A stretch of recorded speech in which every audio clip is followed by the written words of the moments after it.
थे, उस संविधान के प्रस्तावना में साफ साफ इस बात को लिखा गया है कि हमारा भारत देश अनेक समुदाय, अनेक धर्मों को मान्यता देने वाला हमारा खूबसूरत संविधान है। वो ना तो जात पात के नाम पर भेदभाव करने वाला संविधान है, न भाषा, न रहन सहन, न भौगोलिक जो हमारा अलगाव है उसको लेकर कोई भेदभाव करने वाला संविधान है। लेकिन आज जिस तरह की राजनीति पूरे देश में चल रही है, जिस तरीके से अंग्रेजों की एक नीति चलती थी, फूट डालो और शासन करो, डिवाइड एंड रूल, इस तरह का एक षड्यंत्र पूरे भारतवर्ष में चल रहा है। और इसको हमको समझने की जरूरत है। आज जैसा हम यहाँ पर समझ पा रहे हैं, डीलिस्टिंग का मुद्दा पूरे देश में आज चर्चा का विषय बना हुआ है, और आज इसी मुद्दे को लेकर यहां के बेटे दिल्ली में जाकर रैली करने का काम कर रहे हैं।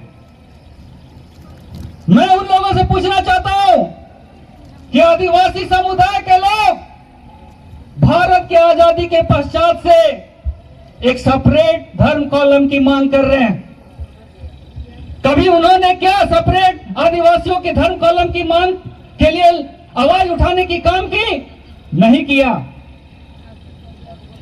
आज झारखंड राज्य में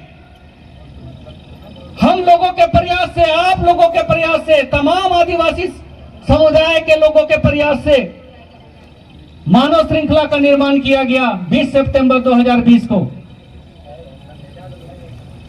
और वहां की सरकार ने सरना आदिवासी कोड को लेकर विशेष सत्र बुलाया झारखंड की विधानसभा में, और बुलाने के बाद सर्वसम्मति से उसको पारित करके केंद्र सरकार तक ये पहुंचाया गया कि यहाँ के आदिवासी, पूरे देश के आदिवासी एक सेपरेट धर्म कॉलम की मांग कर रहे हैं, एक धर्म आइडेंटिटी की मांग कर रहे हैं।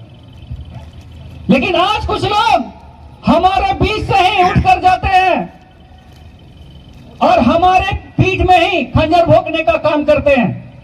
हमारे कितने पूर्वज अपने इस मांग को लेकर अपनी जानों की आहुति देने का काम किया, मर गए, खप गए, परिवार को त्याग दिया, अपने बच्चों को त्याग दिया,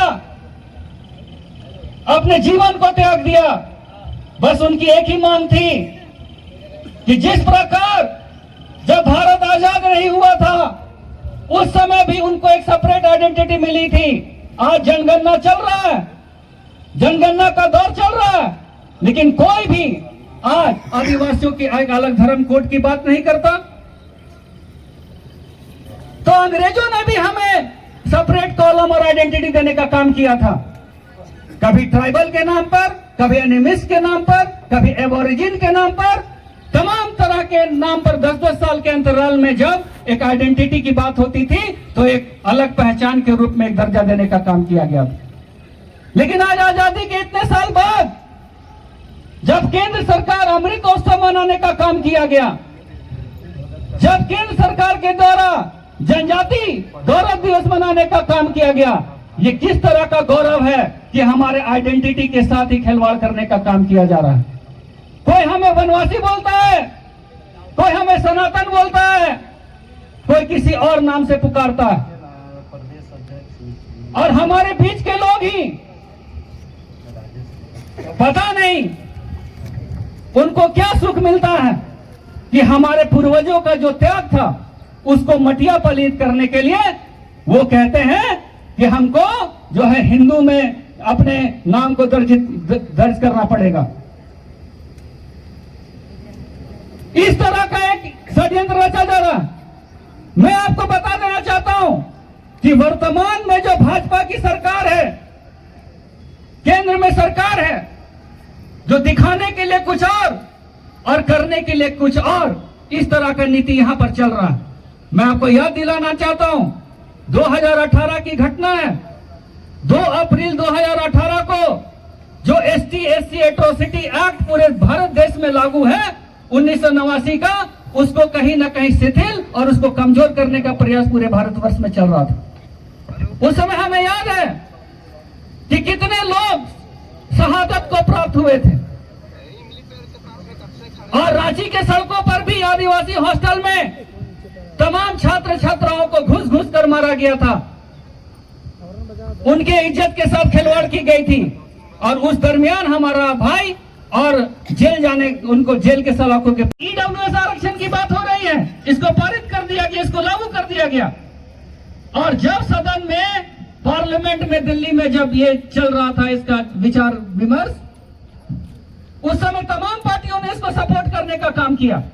लेकिन जब हमारे जल जंगल जमीन के अधिकार की बात होती है, जब हसदेव जंगल की जैसे चीजों की बात होती है, उस समय हमारे पक्ष में खड़ा होने वाला कोई नहीं मिलता। तो ये डिलिस्टिंग की जो बात हो रही है, कहीं ना कहीं हमारे जमीन के अंदर जो छुपी हुई खनिज है, उसको लूटने का एक षड्यंत्र ताना बाना यहाँ पर बुनने का काम किया जा रहा है। और इस प्रयास को हम लोग मटिया पलट कर देंगे, इनके जो प्रयास उसको नाकाम कर देंगे। करेंगे या नहीं करेंगे? करेंगे या नहीं करेंगे? लड़ेंगे, लड़ेंगे।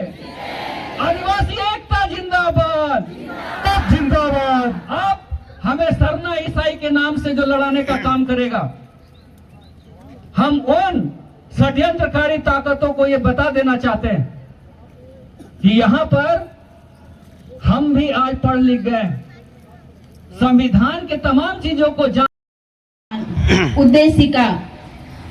हम भारत के लोग, भारत को एक संपूर्ण, प्रभुत्व संपन्न, समाजवादी, पंथ निरपेक्ष, लोकतंत्रात्मक गणराज्य बनाने के लिए तथा उसके समस्त नागरिकों को सामाजिक, आर्थिक और राजनीतिक न्याय, विचार, अभिव्यक्ति, विश्वास, धर्म और उपासना की स्वतंत्रता, प्रतिष्ठा और अवसर की समता प्राप्त कराने के लिए तथा उन सब में व्यक्ति की गरिमा और राष्ट्र की एकता, अखंडता सुनिश्चित करने वाली बंधुता बढ़ाने के लिए दृढ़ संकल्प होकर अपनी इस संविधान सभा में आज तारीख 26 नवंबर 1949 ईस्वी मिति मार्क्सिस्ट शुक्ल 7वीं संवत 2006